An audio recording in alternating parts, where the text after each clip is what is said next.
I'd like to reintroduce my daughter, who I didn't teach about farming, Rebecca.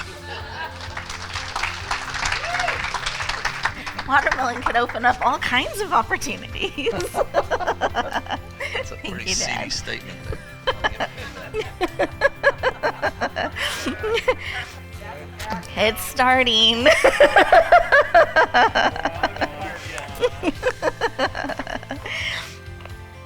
Well, we're going to be talking about your story.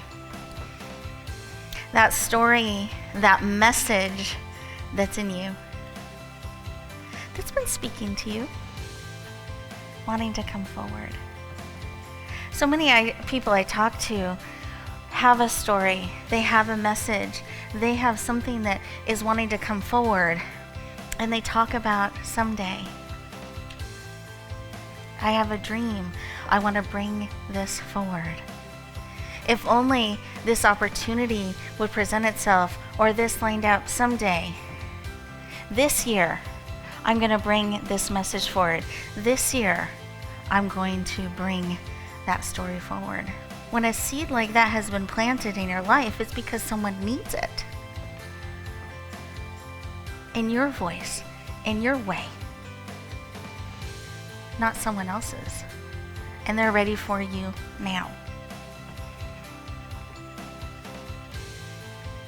So I'm going to focus on the writing aspect of it. But this applies as a speaker as well.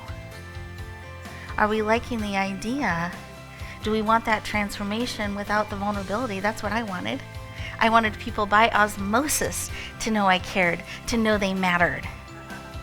Somehow they would know just by my presence and being there.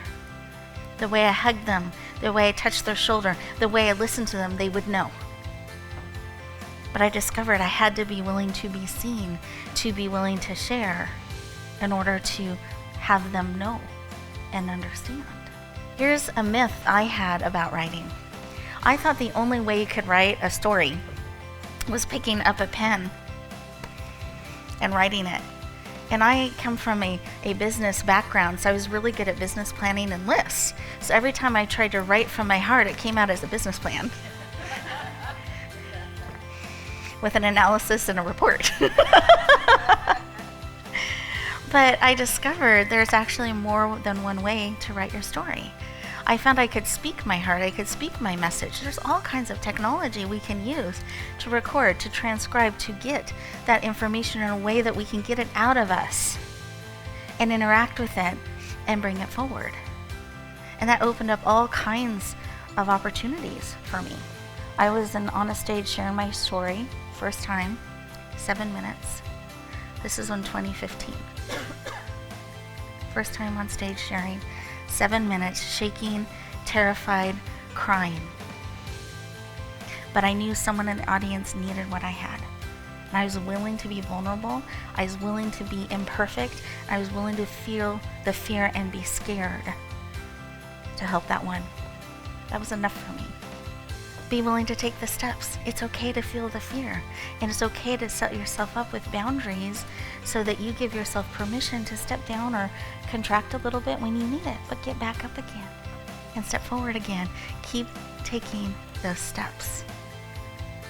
It matters because when you're called to be a speaker, when you're called to write, that's because someone needs what you have and they need it in that way.